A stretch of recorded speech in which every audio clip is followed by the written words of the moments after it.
కరీంనగర్ జిల్లా రామడుగు మండలంలోని షానగర్ లక్ష్మీ గార్డెన్లో భూభారతి కొత్త ఆర్ఓఆర్ చట్టంపై అవగాహన సదస్సులో మాట్లాడుతున్న ఎమ్మెల్యే మేడిపల్లి సత్యం, జిల్లా కలెక్టర్ పమేల సత్పతి, అదనపు collector Lakshmi Kiran, revenue divisional అధికారి మహేశ్వర్, తహసీల్దార్ వెంకటలక్ష్మి, అధికారులు, నాయకులు పాల్గొన్నారు.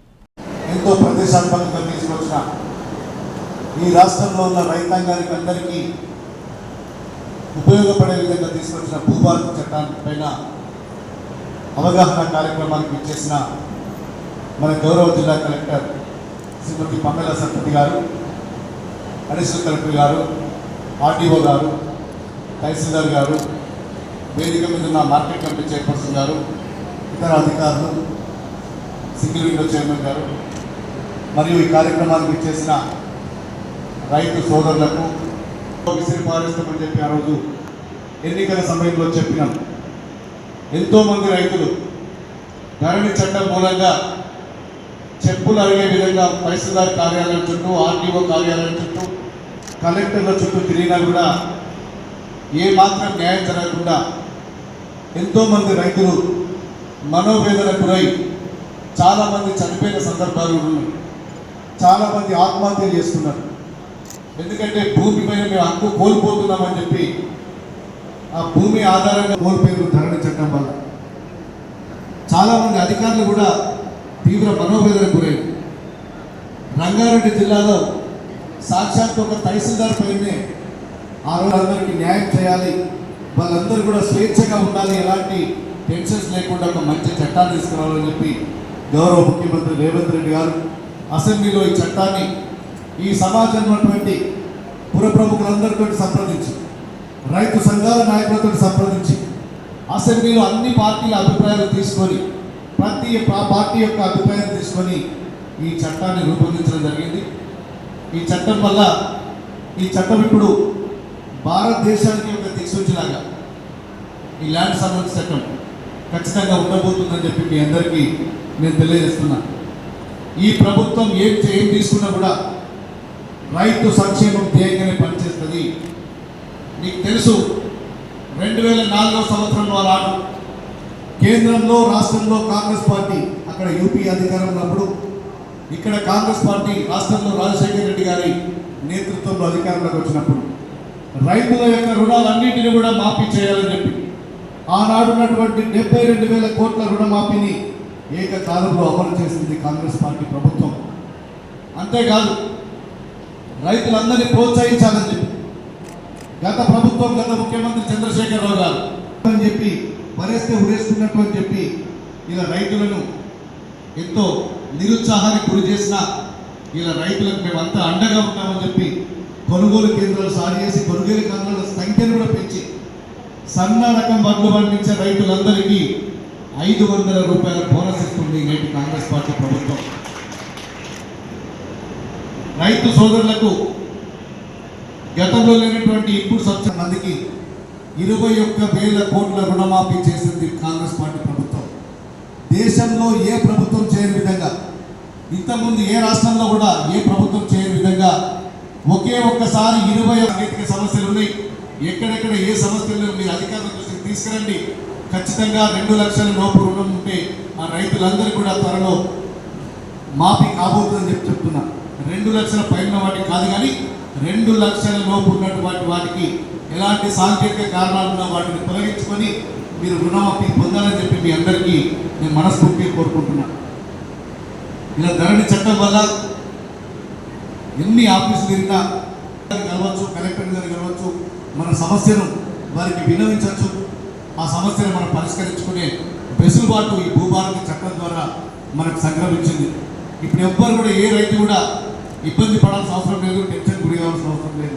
మీరందరూ కూడా ఈ చట్టాన్ని అందరూ కూడా సద్వినియోగం చేసుకోవాలి. ఎందుకంటే ఈ ప్రభుత్వం మీకోసం పనిచేసే ప్రభుత్వం ఉంది. ఇది మీరెంతో ఇష్టం కొద్ది తెచ్చుకున్నారు. ఎందుకంటే గత ప్రభుత్వం వల్ల మనం ఎన్ని ఇబ్బందులకు గురైనా అవన్నీ కూడా మనసులో పెట్టుకొని కాంగ్రెస్ పార్టీ ప్రభుత్వం అయితేనే రైతులకు న్యాయం చేస్తుంది, రైతులకు న్యాయం చేస్తుంది. భవిష్యత్తులో కూడా ఇంకా అనేక సంక్షేమ పథకాలు ఈ రైతులకు సంబంధించి పెట్టబోతుంది కాంగ్రెస్ పార్టీ ప్రభుత్వం. మన జిల్లాలో తీసుకున్నట్టుంటే మన కలెక్టర్ గారు కూడా రైతులకు సంబంధించి ఎలాంటి ఇబ్బందులు లేకుండా ధాన్యం కొనుగోలు కేంద్రాల్లో కావచ్చు, లేదంటే ఈ భూభారతి ధరణి సమస్యను పరిష్కరించడంలో కానీ ఈ రాష్ట్రంలోనే నంబర్ 1 స్థానంలో సమస్యల పరిష్కారంలో మన కలెక్టర్ గారు ఉన్నారు. ధాన్యం కొనుగోలు కేంద్రాలు మీరు చూసినట్టుంటే గత ప్రభుత్వంలో ఒక సంచి మీద 4 కిలోలు కటింగ్ ఉండేది. కలెక్టర్ గారితో మేము మీటింగ్ పెట్టినాం. అసలు కటింగ్ లేకుండా చేయాలని చెప్తే ఇప్పుడు చాలా వాటి కూడా కటింగ్ తగ్గి ఇలా కేంద్రాలలో ధాన్యం కొనుగోలు కేంద్రాలలో ఇలా కటింగ్ లేకుండా తీసుకునే పరిస్థితి వచ్చింది. మీరంతా గమనించవలసిందిగా కోరుతూ ఈ భూభారతి చట్టం మీద మనందరికీ మంచి అవగాహన కల్పించిన కలెక్టర్ గారికి ఆర్డీఓ గారికి నేను మనస్ఫూర్తిగా కృతజ్ఞతలు తెలియజేస్తూ ఈ సమావేశాన్ని ముగిస్తున్నాను. చెప్పదండి శాసనసభ్యులు డాక్టర్ మేడిపల్లి సత్యం గారికి, అడిషనల్ డైరెక్టర్ రెవెన్యూ గారికి, ఆర్డీఓ గారికి, బీసీ డెవలప్మెంట్ ఆఫీసర్ గారికి, ఎస్ఓ గారికి, గౌరవ అతిథులు, గౌరవ చైర్మన్లు, ముఖ్యంగా ఈరోజు ఈ సభకి విచ్చేసిన రైతులు, ఈరోజు భూభారతి చట్టం గురించి మనము చాలాసేపు ఇప్పటికీ మాట్లాడడం జరిగింది. సో ఆడియో గారు కూడా క్షుణ్ణంగా ప్రతి రూల్ గురించి వివరాలు చెప్పడం జరిగింది. దాదాపు అందరికీ అర్థం వచ్చి ఉండొచ్చు అని నేను అనుకుంటున్నా. కానీ ఒక రెవెన్యూ అధికారిగా కొన్ని మా పర్సనల్ అభిప్రాయం కూడా మీతో పంచుకోవాల్సిన అనుకుంటున్నా. ముఖ్యంగా భూభారతికి ముందుగా 6వ చట్టం ఉండేది 1970 నాడు. ఆ తర్వాత మనకి ధరణి చట్టం వచ్చింది 2020 నాడు. సో ఈ 2 చట్టంలో ముందుగా 6వ చట్టంలో మనకి కబ్జా గురించి చాలా కబ్జా అంటే ఒక కీలకమైన పాత్ర ఉండేది. అనుభవ కాలంలో ఎవరు ఉన్నారు ఎవరు లేరు అనేది దాన్ని చూసి మన రెవెన్యూ రికార్డులు అంతా దాని మీద ఆధారపడి ఉండేది. ఆ తర్వాత మనకి ధరణి వచ్చింది. 6వ చట్టంతో పాటు రూల్స్ ఉండే కాబట్టి దాన్ని బేస్ చేసుకుంటూ ఏ విధంగా రికార్డ్స్ రాసుకోవాలి, పహాని ఉండొచ్చు, 1B ఉండొచ్చు అని దాని మీద చర్యలు తీసుకోవడం జరిగింది. కానీ ధరణి వచ్చిన తర్వాత ఆ పాత రికార్డ్స్ అన్నీ దానికి ఆన్లైన్ చేశారు అని చెప్తూ పక్కనే పెట్టు, ఆ పాత మాన్యువల్ రికార్డ్స్ అన్నీ కూడా పక్కనే పెట్టు, దాని నుంచి కొన్ని ఫీల్డ్స్ పారామీటర్స్ అంటే మనకి శిశు కాలం ఉండొచ్చు, కబ్జా కాలం ఉండొచ్చు, అన్నీ కూడా పక్కన పెట్టి ధరణి రికార్డ్స్ అని సృష్టించడం జరిగింది, ఆన్లైన్ చేయడం జరిగింది. కానీ గతంలో 6వ చట్టంలో ఏమైనా ఉంటే ప్రతి మార్పులు చేర్పులకి ఊరు స్థాయిలో మనకి జరిగేటప్పుడు దానికి ఒక ఆధారం ఉండేది. ఒక రైతు నుంచి ఇంకొక రైతుకి ఏ విధంగా భూమి పోయింది, అనువంశికంగా పోయిందా, కొన్నారా, కొంటే రిజిస్ట్రేషన్ చేసి కొన్నారా, మ్యూటేషన్ జరిగిందా, లేకపోతే సాధకాయత ద్వారా కొన్నారు అంటే రిజిస్ట్రేషన్ ఇంకా కాలేదు, లేకపోతే ఈనాం వాటికి వచ్చిందా, లేకపోతే అసైన్మెంట్ అయింది, ఎక్స్ సర్వీస్ మ్యాన్ ఉండొచ్చు, ఇంకా ఏదో ఉండొచ్చు, సో దానికి ఎన్ఓసి ఉందా లేదా అనేది అన్ని వివరాలు గతంలో ఉండేవి. సో ఒకవైపు పట్టదారు అంటే టైటిల్ అనేది పక్కగా చూస్తూ, ఇంకొక వైపు ఆ పట్టదారునే ఆ భూమిలో సొంత భూమిలో కబ్జాలో ఉన్నారా లేదా, లేకపోతే ఏమైనా వివాదం ఉందా లేదా అని చూసుకుంటూ రికార్డ్స్ గతంలో ఉండేవి ముందుగా. ఆ తర్వాత ధరణి వచ్చిన తర్వాత మనకి కబ్జాతో సంబంధం లేదు, పట్టదారు ఎక్కడైనా ఉండొచ్చు, కానీ పట్టా ఆయన పేరులో ఉంది అని చెప్తూ ఏమైంది అంటే భూమి మీద మోక మీద ఉన్న రైతుని పక్కనే పెట్టేసి రికార్డ్స్ అన్ని మనకి మొదలు పెట్టడం జరిగింది. సో రికార్డ్స్కి వెనక అమెండ్మెంట్ రిజిస్టర్ ఉండొచ్చు, ఇంకా ఎన్ని రకాల రెవెన్యూ కాగితాలు ఉండొచ్చు, అది ఉందా లేదా అని చూడకుండా ఆన్లైన్ చేసే క్రమంలో అంటే మనసు వచ్చి ఉండొచ్చు, కానీ ఆ ఆన్లైన్ చేసే క్రమంలో నెలలోపు 2 నెలలోపు లక్ష సర్వే మెంబర్స్ లక్ష ఎకరానికి ఆన్లైన్ చేయండి అని చెప్పి అంటే కింద స్థాయి రెవెన్యూ అధికారులు బీఆర్ఓలు ఉండొచ్చు, బీఆర్ఏలు ఉండొచ్చు, వాళ్ళకి రాత్రి అంతా కూర్చొని ఇది ఆన్లైన్ చేయండి అని చెప్పేసరికి వాళ్ళకి ఇష్టం ఉన్న వ్యక్తి మీద ఒకటే ల్యాండ్ 3, 4, 5గురికి వాళ్ళు చెల్లించడం జరిగింది. దానికి వెనక ఏది ఆధారం లేదు. అంటే కబ్జా మీద ఎవరైనా ఉండొచ్చు, వాళ్ళకి టైటిల్ లేకున్నా కూడా వాళ్ళకి టైటిల్ పట్టదారు కింద నమోదు చేయడం, లేకపోతే పట్టదారు ఎవరైనా ఉన్నారు ఒక 50 ఏళ్ల నుంచి వచ్చే కౌలు రైతులు ఉండొచ్చు, సాధమైన ధర కొనే రైతు ఉండొచ్చు, వాళ్ళని లెక్క పెట్టకుండా ఓన్లీ ఈ రైతు ఒక నమోదు లేకపోతే, ఒక గుర్తింపు లేకపోతే